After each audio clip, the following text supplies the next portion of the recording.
சோறும் கறியும் சாப்பிட்டா இப்படித்தான் உங்களை வண்டி இருக்கும். மாட்டாச்சி சாப்பிட்டா இப்படித்தான் உங்களை வண்டி இருக்கும். சோத்த சாப்பிடாத மாட்டை சாப்பிடு, சிக்ஸ் பேக்கோட இருப்பியா? அடே மாட்டு தேவி, இதுக்கு சிரிக்காம ஒரு காமெடியே இல்லாம சீரியஸா வீடியோ போடணும்டா. நான் உங்ககிட்ட ஒன்று கேட்குறேன், நீ சொல்லு.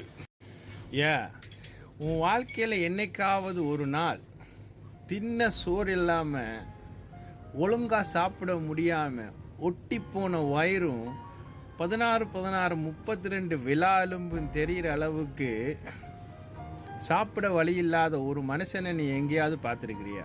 உன் லைவில் பார்த்துருக்கிறியா? நான் பார்த்துருக்குறேன். ஒட்டி போன வயிற்றுல புல்லே சாப்பிட முடியாமல் தண்ணியும் இல்லாமல் மெலிஞ்சு போன மாட்டை நீ எங்கேயாவது பார்த்துருக்கிறியா? நான் பார்த்துருக்கேன். மாடு சாப்பிடக்கூடாது, அது இந்து மத சம்பந்தப்பட்ட விடயம் அப்படின்னு சொல்லுவாங்களே, அது அப்பட்டமான ஒரு பொய். மாடு சாப்பிடக்கூடாது என்பது அது மனது சம்பந்தப்பட்ட விடயமடா. வேடுவராக இருந்த மனிதர்கள் நாகரிகத்துக்குள்ளே வந்து காடுகளை அழைத்து வீடுகளை கட்டும் பொழுது மிருகங்கள் எல்லாம் காட்டுக்குள்ளே போச்சு.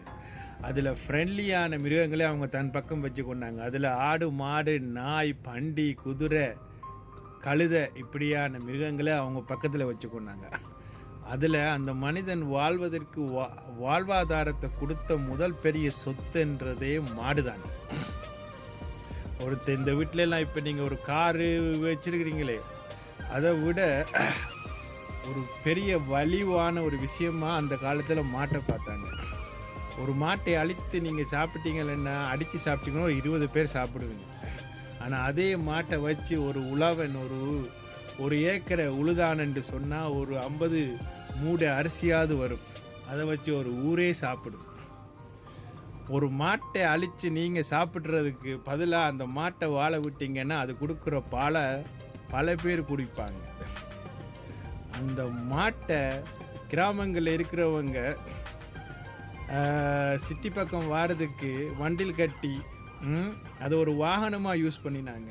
இப்படி மாட்டை நீங்கள் அழித்து சாப்பிட்டீங்களென்று சொன்னால் மனிதனுடைய வாழ்வாதாரம் கெட்டு போயிருமேன்னு சொல்லித்தான் அதை சமயத்தோடு கனெக்ட் பண்ணி உங்களை சாப்பிட வேணாம் அப்படின்னாங்க.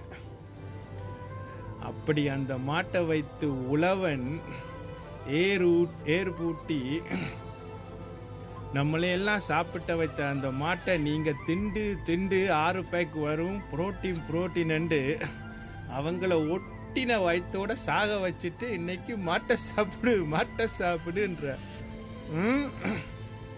எல்லாம் ஊரில் இருந்திருந்தா உனக்கு தெரியும்டா அருமை.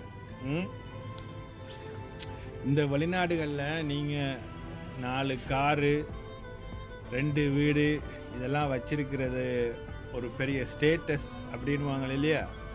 ஆனால் வெள்ளைக்காரன்ட கேட்டுப்பாரு, ஒரு வீட்டில் ஒரு மாடு ஒரு குதிரை இருந்ததுண்டா அவன் பெரிய பணக்காரன் அப்படின்னு தன்னை மாறுதட்டி சொல்லுவாங்க. அப்படிப்பட்டதான் அந்த மிருகங்கள். மாடு நானும் சாப்பிட்றேன் தான் இல்லைன்னு சொல்லலை. எப்போ பாரு மாட்டை சாப்பிடுன்ட்டு அது மனிதனுக்கு பயனுள்ள ஒரு மிருகத்தை அடித்து சாப்பிட்டு உங்கள் வயிற்ற வளர்க்குறதுக்கு உனக்கு என்ன சொல்கிறேன்னு, உனக்கு நான் சொல்கிற தமிழ் புரியுதா, நான் சொல்கிற அர்த்தம் புரியுமான்னு எனக்கு தெரியலை. நான் ஏன் இப்படி சொல்லிட்டு இருக்கேன்னு தெரியலை. மாட்டை சாப்பிட்டு வயிற்ற வளவனு கதைச்சான்னு வை இன்னொருக்கா. உன் மாட்டு கொம்பை உன்னை திரும்ப வச்சு சூத்துல ஊத்த வைப்பேன் உனக்கு. மாட்டை விட்டுரு, மனுஷனை அடிச்சு சாப்பிடு. வாழ்க வளமுடன்.